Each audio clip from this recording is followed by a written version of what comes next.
तो पिछले क्लास में हम लोग क्या था कि बहुत सारी चीज़ें समझ चुके थे, बहुत सारी चीज़ें के बारे में जान चुके थे। ठीक है, भारत का भूगोल हम लोग पढ़ना शुरू किए थे और भारत के भूगोल में बहुत सारी चीज़ें हम लोग जान चुके थे। कुछ चीज़ें रह गई थी जिसको हम लोग इस क्लास में क्या करेंगे, पढ़ेंगे, समझेंगे, जानेंगे। ठीक, देखिए सबसे पहले हम अगर पूरे भारत के क्षेत्रफल की बात करें तो भारत का क्षेत्रफल कितना है? पूरे भारत का क्षेत्रफल है आपका 32,87,263 वर्ग किलोमीटर। ये पूरे भारत का क्षेत्रफल है, जो कि पूरी दुनिया के क्षेत्रफल का 2.4% है। पूरी दुनिया के क्षेत्रफल का कितना है? 2.4%। ठीक, पूरी दुनिया के क्षेत्रफल का कितना है? ये 2.4% है। ठीक ना। उसके बाद फिर अगर हम भारत की जनसंख्या की बात करें तो 2011 की जनगणना के अनुसार जो भारत की जनसंख्या है वो 121 करोड़ है। कितना है? 121 करोड़। ठीक ना, मतलब 1 अरब 21 करोड़। और यह जनसंख्या विश्व की जनसंख्या का 17.5% है। यह जनसंख्या विश्व की जनसंख्या का कितना है? 17.5% है। मतलब विश्व की 17.5% जनसंख्या अकेले भारत में निवास करती है। क्लियर? विश्व की 17.5% जनसंख्या अकेले भारत में निवास करती है। क्लियर? उसके बाद क्या है देख लेते हैं। भारत का जो जनसंख्या घनत्व है कितना है? 382 व्यक्ति प्रति वर्ग किलोमीटर। भारत का जनसंख्या घनत्व कितना है? 382 व्यक्ति प्रति वर्ग किलोमीटर है। मतलब 1 वर्ग किलोमीटर में भारत में कितने लोग रह रहे हैं? 382 लोग रह रहे हैं। ठीक ना, 1 वर्ग किलोमीटर में भारत में 382 लोग रह रहे हैं। ठीक, ये पूरा डाटा अच्छे से एक जगह क्या कर लेना है, लिख लेना है, क्योंकि नहीं जब पता रहता है तो एग्ज़ाम में इसी डाटा में बहुत कन्फ्यूजन हो जाता है, बहुत कन्फ्यूजन होता है। ठीक, और आज की जो क्लास है ये बहुत ही ज़्यादा महत्वपूर्ण है। ठीक है, अभी बताएंगे कि किस प्रकार से कन्फ्यूजन जो है कि डाटा में जो आंकड़े हम देखते हैं उसमें क्वेश्चन आता है और किस प्रकार से हम लोग फंस जाते हैं उसको करने में। क्लियर? उसके बाद भारत की जो तट रेखा है, ठीक है, अच्छा भारत जो है यहाँ से 22 डिग्री अक्षांश से, 22 डिग्री उत्तरी अक्षांश से, ठीक ना, भारत 22 डिग्री उत्तरी अक्षांश से क्या होता है कि यहाँ भूमि और समुद्र अलग हो जाते हैं। ठीक ना, तो याद रखिए, भी पूछ लेता है हिंद महासागर कहाँ शुरू होता है? 22, यहाँ से उसके ऊपर क्या है? जमीन, स्थल होता है ना, इसके ऊपर स्थल स्टार्ट हो जाता है, शुरू हो जाता है, और नीचे फिर अरब सागर और हिंद महासागर है। क्लियर? तो यह है 22 डिग्री उत्तरी अक्षांश। अच्छा, भारत में सबसे लंबी तट रेखा वाला राज्य कौन सा है? गुजरात। और सबसे छोटी तट रेखा वाला राज्य कौन सा है? गोवा। सबसे लंबी तट रेखा वाला गुजरात और सबसे छोटी तट रेखा वाला राज्य कौन सा है?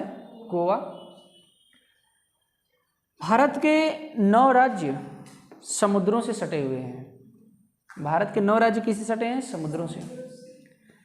केंद्र शासित प्रदेशों और राज्यों को मिला करके, केंद्र शासित प्रदेशों और राज्यों को मिला करके भारत के कुल 18 राज्य, नोट करते जाना, भारत के कुल 18 राज्य अंतर्राष्ट्रीय सीमा बनाते हैं, इंटरनेशनल बाउंड्री बनाते हैं।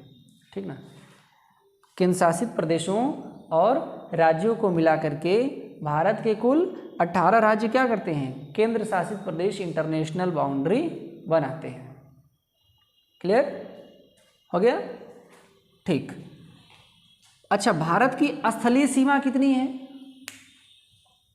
भारत की स्थलीय सीमा कितनी है? भारत की जो स्थलीय सीमा है, स्थलीय सीमा की लंबाई, भारत की स्थलीय सीमा की लंबाई 15,200 किलोमीटर है। कितना है? 15,200। जो स्थलीय सीमा यहाँ से लेकर के पूरा यहाँ तक का भाग जो है, ठीक ना, यहाँ तक का क्या है ये पूरा, ठीक, ऐसे स्थलीय सीमा। तो ये टोटल कितना है, 15,200 किलोमीटर है। अगर तट रेखा की बात करेंगे, किसकी बात करेंगे, तट रेखा, तो तट रेखा की अगर बात करेंगे तो यह 6100 किलोमीटर है। कितना है, 6100 किलोमीटर। तट रेखा का मतलब भारत की तट रेखा यहाँ से लेकर के यहाँ तक का जो भाग है, ठीक, ये कितना लंबा है, 6100 किलोमीटर, 6100 किलोमीटर। और द्वीपों सहित अगर बात करेंगे, द्वीपों सहित, ठीक ना, अगर द्वीप के साथ कि द्वीपों को मिला करके भारत की कुल समुद्री रेखा, तट रेखा, ठीक ना, कुल समुद्री तट रेखा, तो कुल समुद्री तट रेखा कितनी है, 7516 किलोमीटर। मतलब उसमें अंडमान निकोबार जो यहाँ पड़ता है और लक्षद्वीप, इन सबको मिला करके कितना है, 7516 किलोमीटर की भारत की कुल समुद्री तटरेखा है, जिसमें द्वीप और भारत की मुख्य भूमि की तटरेखा दोनों सम्मिलित होते हैं। बात समझ में आ रही है, ठीक ना, क्लियर हुआ, ठीक। देखिए इसमें अब आगे देखते हैं, बहुत सारी चीज़ें हैं, ठीक। भारत के क्षेत्रफल की दृष्टि से जो बड़े राज्य हैं, एग्जाम में बार बार पूछता है, ठीक ना, 4 से 5 राज्यों को दे देगा, कहेगा कि आरोही या अवरोही क्रम में इसको व्यवस्थित करिए। तो भारत के क्षेत्रफल की दृष्टि से जो बड़े राज्य हैं, पहले नंबर पे कौन है, राजस्थान, ठीक ना। राजस्थान का क्षेत्रफल कितना है, ठीक ना, 3,42,239 वर्ग किलोमीटर। तो आपको इतना नहीं याद करना है, ठीक ना, ये मत याद करिए, आगे वाला याद करिए, 3,42,000 वर्ग किलोमीटर याद करने के लिए सही रहेगा, ठीक ना। मध्य प्रदेश का नंबर दूसरा आता है, ठीक ना, कितना, 3,08,000 वर्ग किलोमीटर। महाराष्ट्र का नंबर आता है 3,07,000 वर्ग किलोमीटर। उसके बाद चौथे नंबर पे हमारा उत्तर प्रदेश है, ठीक है, 2,40,928 वर्ग किलोमीटर। उत्तर प्रदेश का क्षेत्रफल कितना है, 2,40,928 वर्ग किलोमीटर है। और पाँचवें नंबर पे आता है गुजरात, 196, मतलब 1,96,000 वर्ग किलोमीटर। क्लियर, ठीक ना। अब अगर हम बात करें तो केंद्र शासित प्रदेशों में जो सबसे बड़ा राज्य है वो है जम्मू कश्मीर, क्षेत्रफल की दृष्टि से। उसके बाद लद्दाख का नंबर आता है, फिर अंडमान निकोबार तीसरे नंबर पे, दिल्ली चौथे नंबर पे और पुदुचेरी 5वें नंबर पे आती है। क्लियर। अगर भारत में साक्षरता की दृष्टि से बात करेंगे, ठीक ना, तो सबसे पहले देख लेते हैं भारत की कुल साक्षरता। तो भारत की कुल साक्षरता 74% है। कितनी है, 74 लिखना। भारत की कुल साक्षरता कितनी है, 74%, ठीक। जिसमें से जो पुरुष हैं, पुरुष साक्षरता भारत में 82% है। पुरुष साक्षरता भारत में कितनी है, 82%, ठीक। और जो महिला साक्षरता है वो है 65%। महिला साक्षरता भारत में कितना है, मतलब भारत की 65% महिलाएं लगभग क्या हैं, शिक्षित हैं, साक्षर हैं। और 82% पुरुष क्या हैं, शिक्षित हैं, साक्षर हैं। और दोनों को कंबाइंड रूप से जब कुल जनसंख्या में से कुल साक्षरता निकालते हैं तो 74% निकल करके सामने आता है, ठीक। भारत में अगर हम लिंगानुपात देखेंगे, क्या लिंगानुपात का मतलब कि 1000 पुरुषों पर कितनी स्त्रियां हैं, तो 943। भारत में जो लिंगानुपात है, ठीक ना, क्या लिंगानुपात, ठीक ना, 1000 पुरुषों पर 943 स्त्रियां हैं। बात समझ में आ रही, ठीक। और अगर हम राज्यों की बात करेंगे तो किस राज्य का लिंगानुपात सबसे ज़्यादा है, तो केरल का है। 1000 लड़कों पर 943 लड़कियां हैं, मतलब कि 57 लड़कियां कम हो रही हैं। 57 लड़कियां क्या हो रही हैं? कम हो रही हैं। जो केरल का लिंगानुपात है, केरल राज्य का, वो पूरे देश में सबसे ज़्यादा है, 1084 है। केरल का लिंगानुपात कितना है? 1084। 1000 लड़कों पर केरल में 1084 लड़कियां हैं, मतलब 84 लड़कियां अधिक हैं। केरल में 84 लड़कियां क्या हैं? अधिक हैं। ये हो गया। सबसे कम लिंगानुपात किस राज्य का है?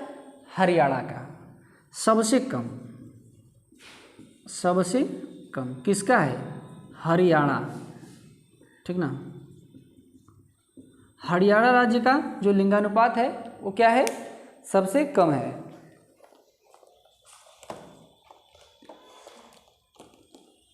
ठीक ना। हरियाणा राज्य का लिंगानुपात क्या है? सबसे कम है। ठीक, क्लियर है? बहुत कम है, ठीक ना। हाँ, देखिए जो प्रश्न पूछेगा वही प्रश्न आपको समझना है ना। ठीक, जहाँ से क्वेश्चन आते हैं, कहाँ से? जहाँ से क्वेश्चन आते हैं। ठीक, देखिए उसके बाद अगर हम बात करेंगे शिशु लिंगानुपात की, तो भारत में शिशु लिंगानुपात कितना है? भारत में शिशु लिंगानुपात 918 है प्रति 1000 शिशुओं पे। इसका मतलब आने वाली कंडीशन और ख़राब है। जब हम वयस्कों की बात करते हैं, एडल्ट की बात करते हैं, तो वर्तमान समय में तो 1000 एडल्ट लोगों पे 943 एडल्ट स्त्रियां हैं, लड़कियां हैं, वयस्क। अब जब हम शिशु लिंगानुपात की बात करते हैं तो भारत में जो शिशु लिंगानुपात है वो 1000 शिशुओं पर 918 है। इसका मतलब जब हमने शिशुओं का कैलकुलेशन किया तो उसमें लिंगानुपात क्या हुआ? और कम हो गया। तो इसका मतलब क्या है कि स्थिति आने वाली और भी बेकार है। ठीक, क्लियर है? हरियाणा के पानीपत से मोदी जी को क्या करना पड़ा? बेटी बचाओ बेटी पढ़ाओ अभियान की शुरुआत करनी पड़ी, क्योंकि वहाँ स्थिति एकदम बेकार थी। तो अब जाके स्थिति में क्या हुआ है? सुधार हुआ है। और वर्तमान में यह आंकड़ा आया है कि अब 1000, अब जो भारत का लिंगानुपात है वो 1012 हो गया है। तो अब स्थिति में सुधार हो गया। पहले लगा कि मामला गड़बड़ हो जाएगा, लेकिन लोग क्या हुए? जागरूक हो गए। ठीक ना। लड़कियों की हत्याएं बंद हो गई, लड़कों को प्रमुखता देना धीरे धीरे अब क्या हो रहा है? कम हो रहा है। अब जो है कि गर्ल और बॉय दोनों को एक समान रूप से लोग देख रहे हैं। क्लियर? तो ये चीज़ हो गया, ठीक ना। अब अगर हम जनसंख्या घनत्व की बात करें तो सबसे ज़्यादा जनसंख्या घनत्व कहाँ का है? बिहार का। अगर हम साक्षरता की बात किए हैं तो केरल में सर्वाधिक साक्षर हैं। केरल में 94% पॉपुलेशन केरल की क्या है? साक्षर है। देखिए साक्षरता केरल की क्या है? सबसे ज़्यादा है। ठीक, साक्षरता के मामले में केरल देश में नंबर 1 है। उसके बाद मिजोरम का नंबर आता है, उसके बाद गोवा का नंबर आता है, फिर महाराष्ट्र का नंबर आता है और हिमाचल प्रदेश का नंबर आता है साक्षरता के मामले में। ठीक ना। बिहार जनसंख्या घनत्व के मामले में देश में पहले नंबर पर है, लेकिन साक्षरता में सबसे पीछे है। किसमें? साक्षरता में बिहार क्या है? सबसे पीछे है। ठीक, पढ़े लिखे शिक्षित लोग बिहार में कम है। दूसरे नंबर पर जनसंख्या घनत्व में पश्चिम बंगाल आता है, तीसरे नंबर पर केरल, चौथे नंबर पर उत्तर प्रदेश और पांचवें नंबर पर हरियाणा। भारत का जनसंख्या घनत्व कितना है? 382 व्यक्ति प्रति वर्ग किलोमीटर। लेकिन उत्तर प्रदेश का जनसंख्या घनत्व कितना है? 829 व्यक्ति प्रति वर्ग किलोमीटर। मतलब कि भारत के अंदर राज्यों की स्थिति और भी खतरनाक है, बहुत ज़्यादा जनसंख्या है। ठीक ना। और सबसे कम जनसंख्या घनत्व किस राज्य का है? अरुणाचल प्रदेश का। सबसे कम जनसंख्या घनत्व किस राज्य का है? अरुणाचल प्रदेश का, मात्र 17। अरुणाचल प्रदेश के बाद मिजोरम का नंबर आता है, मिजोरम के बाद सिक्किम, सिक्किम के बाद जम्मू कश्मीर, जम्मू कश्मीर के बाद मणिपुर। ठीक ना, ये तो कंफर्म याद रखना है सबसे ज़्यादा किसका है और सबसे कम किसका है। ठीक, हाँ, सबसे कम जनसंख्या है तो अरुणाचल प्रदेश का है बस 17। अब बिहार का सबसे ज़्यादा 1106। उसके बाद देखिए, अब जनसंख्या की दृष्टि से बड़े राज्य देखेंगे। ये तो थे क्षेत्रफल की दृष्टि से बड़े राज्य, किसका क्षेत्रफल, किसका एरिया सबसे ज़्यादा है। अब जनसंख्या की दृष्टि से बड़े राज्य हैं। सबसे ज़्यादा जनसंख्या वाला प्रदेश कौन सा है भारत में? उत्तर प्रदेश, 23 करोड़ जनसंख्या। उसके बाद महाराष्ट्र 11 करोड़ जनसंख्या, फिर बिहार 10 करोड़ जनसंख्या, फिर पश्चिम बंगाल 9 करोड़, फिर कर्नाटक 6 करोड़ जनसंख्या। और अगर केंद्र शासित प्रदेशों की बात करेंगे तो केंद्र शासित प्रदेशों में किस प्रदेश में जनसंख्या सबसे ज़्यादा निवास करती है? तो वो है दिल्ली पहले नंबर पे, दूसरे नंबर पे पुदुचेरी, तीसरे नंबर पे चंडीगढ़ और चौथे नंबर पर अंडमान निकोबार। देखिए, क्वेश्चन कई तरीके से पूछ सकता है। क्वेश्चन पूछेगा कि भारत के केंद्र शासित प्रदेशों में जनसंख्या की दृष्टि से राज्यों को अवरोही क्रम में प्रदर्शित करिए। तो ये राज्य इधर उधर दिए रहेंगे आपको। सबसे पहले दिल्ली है तो दिल्ली रखेंगे, उसके बाद पुदुचेरी, फिर चंडीगढ़, फिर अंडमान निकोबार। अब पूछेगा अगर भारत के राज्यों का, तो फिर ये नहीं देखना है, फिर ये इसमें डाटा दिया रहेगा, इसको देखना है। तो कई प्रकार से क्वेश्चन क्या करता है, पूछता है। क्वेश्चन कई प्रकार से क्या करता है, पूछता है। बात समझ में आ रही है? क्लियर हुआ इतना? ठीक ना। और अगर केंद्र शासित प्रदेशों में हम जनसंख्या घनत्व की बात करेंगे, ये तो इधर जनसंख्या राज्यों में जनसंख्या घनत्व हो गया। अगर केंद्र शासित प्रदेशों में हम जनसंख्या घनत्व की बात करेंगे तो सबसे ज़्यादा जनसंख्या घनत्व किसका है? दिल्ली का, उसके बाद चंडीगढ़ का, फिर तीसरे नंबर पे पुदुचेरी का और चौथे नंबर पे लक्षद्वीप का। ठीक, क्लियर हुआ इतना? तो लक्षद्वीप का केंद्र शासित प्रदेशों में कम जनसंख्या घनत्व है। क्लियर है ना? ठीक, तो ये सारी चीज़ें हैं, बात समझ आ रही है, जिसको कि जानना क्या है, जरूरी है, और याद करना भी इसको क्या है, जरूरी है। ठीक, देखिए, अगर भारत के हम धरातलीय स्वरूप की बात करें, अगर हम भारत के धरातलीय स्वरूप की बात करते हैं, किसकी बात करते हैं? धरातलीय स्वरूप की। तो भारत में जो पर्वत व पहाड़ हैं वो कितने हैं? 28%। जो पठार हैं वो कितने हैं? 27%। और जो मैदानी भाग है, मैदान कितने प्रतिशत हैं भारत में? 43%। तो भारत के अगर हम लोग धरातलीय स्वरूप की बात करेंगे तो धरातलीय स्वरूप में जो पर्वत और पहाड़ 28% में आते हैं, पठार 27% और मैदान 43%। अगर हम इसको अलग अलग डिवाइड भी करें तो जो पर्वत हैं वो 10% क्षेत्रफल पर आते हैं और जो पहाड़ हैं वो 18% क्षेत्रफल पर आते हैं। ठीक ना, क्लियर हुआ?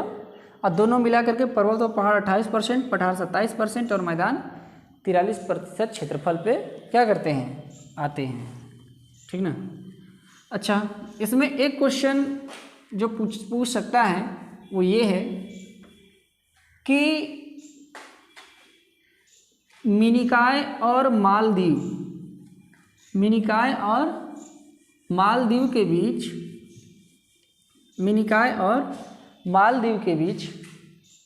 मतलब मिनिकॉय और मालदीव को कौन अलग करता है? तो मिनिकॉय किसका पार्ट है? हमने बताया था मिनिकॉय यहाँ पर किसका पार्ट है? लक्षद्वीप का। सबसे लास्ट वाला पॉइंट क्या है? मिनिकॉय है। और 8 डिग्री चैनल इसको क्या करता है? मालदीव से, ये मालदीव है बीच में इधर, तो 8 डिग्री चैनल मिनिकॉय द्वीप और मालदीव को अलग करता है। मालदीव एक दूसरा देश है भारत के दक्षिण में। अब मिनिकॉय द्वीप जो है वो भारत के लक्षद्वीप का एक द्वीप है, ठीक ना। अंडमान और निकोबार को, किसको, अंडमान और निकोबार को, जैसे भारत का ये जो केंद्र शासित प्रदेश है समुद्र में, बंगाल की खाड़ी में अंडमान और निकोबार है, तो अंडमान और निकोबार को कौन अलग करता है? तो अंडमान निकोबार को 10 डिग्री चैनल अलग करता है। कौन अलग करता है? 10 डिग्री चैनल, ठीक। अंडमान है और यहाँ इंडोनेशिया का सुमात्रा है, इंडोनेशिया का यहाँ क्या है? सुमात्रा है, ठीक। तो अंडमान और इंडोनेशिया का जो सुमात्रा है इसको ग्रेट चैनल अलग करता है। क्या बोलते हैं उसको? ग्रेट चैनल या महान चैनल, अंडमान को और इंडोनेशिया को। दक्षिण अंडमान और लघु अंडमान, यहाँ पे लास्ट में दक्षिण अंडमान है और यहाँ पे लघु अंडमान है, तो इन दोनों को कौन अलग करता है? Duncan pass. डंकन पास क्या करता है? इन दोनों को अलग करता है। तो एक एक चीज़ें बिल्कुल क्या करनी है, समझ लेनी है और याद रख लेनी है, ताकि ये सारी चीज़ें पूरी क्या हो जाए, क्लियर हो जाए। बात समझ में आ रहा है ना? ठीक। तो इस तरीके से ये सारी चीज़ें हैं। और एक चीज़ देख लेते हैं, भारत में सबसे ज़्यादा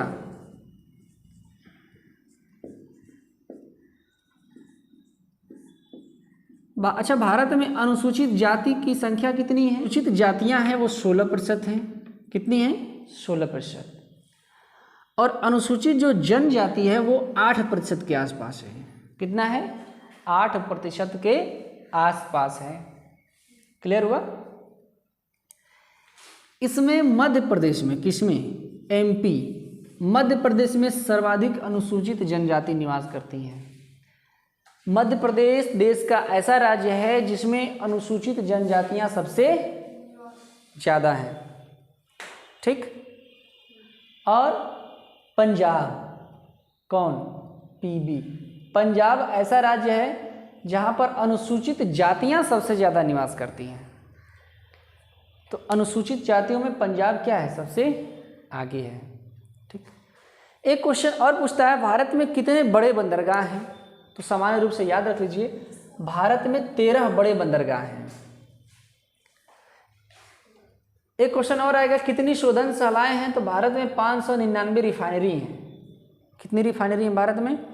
599 रिफाइनरी हैं और 13 बड़े बंदरगाह हैं, ठीक। सामान्य क्वेश्चन जो भारत के सामान्य परिचय में आता है और आपको जानना जरूरी है। एक और क्वेश्चन इसमें आता है, भारत का दशकीय जनसंख्या वृद्धि दर कितना है? क्या पूछेगा? दशकीय जनसंख्या वृद्धि दर। तो दशकीय जनसंख्या वृद्धि दर आपका 17.64% है 2001 से लेकर के 2011 तक। तो 2001 से 2011 तक का जो भारत का दशकीय जनसंख्या वृद्धि दर है वो 17.64% है, ठीक ना। जो भारत की कुल जनसंख्या है, भारत की जो कुल जनसंख्या है वो 31% के लगभग कहाँ निवास करती है? शहरों में। भारत की शहरी जनसंख्या है, शहरी। और 68.7% के आसपास कहाँ निवास करती है? ग्रामीण जनसंख्या है, गांव में निवास करती है। तो अगर जनसंख्या के मामले में बात की जाए तो सर्वाधिक जनसंख्या भारत में, ठीक ना, गांव में निवास करती है 68%, और शहरों में कितनी निवास करती है? 31%। क्लियर हुआ? बताइए। तो ये था बिल्कुल नॉर्मल क्वेश्चन जो भारत के सामान्य परिचय से हम लोगों को जानना था। बात समझ में आ रही? जो भारत के सामान्य परिचय से हम लोग को क्या करना था? जानना था, समझना था। ठीक। आगे अगली क्लास में हम लोग क्या पढ़ेंगे, भारत का भूगर्भिक इतिहास। भूगर्भिक इतिहास का मतलब भारत में किस प्रकार की चट्टानें और किस प्रकार के खनिज पाए जाते हैं, ठीक ना। अब भारत का भौतिक विभाजन भी हम लोग पढ़ लेंगे उसी के ठीक बाद, ठीक ना। तो एक एक चीज़ें अच्छी तरीके से जानना क्या है, जरूरी है, ठीक है। तो अच्छे से इसको समझ लेना है, जान लेना है। बहुत से क्वेश्चन आते हैं जो बिल्कुल क्या कर देते हैं, कंफ्यूज कर देते हैं कि बताइए केंद्र शासित प्रदेश है कि राज्य है, आरोही क्रम में व्यवस्थित करिए, अवरोही क्रम में व्यवस्थित करिए। तो अभी बहुत सारी चीज़ें हैं, जब हम लोग क्या करेंगे, धीरे धीरे आगे पढ़ेंगे, इसमें आगे पढ़ते चले जाएंगे तो एक एक चीज़ पूरा क्या हो जाएगा, क्लियर हो जाएगा। क्लियर है ना। तो हर एक क्लास को अच्छे तरीके से समझना है, पूरा आपका धीरे धीरे क्या हो जाएगा, कवर हो जाएगा, ठीक है। चीज़ों को याद रखना है, क्वेश्चन सॉल्व करना है, ठीक।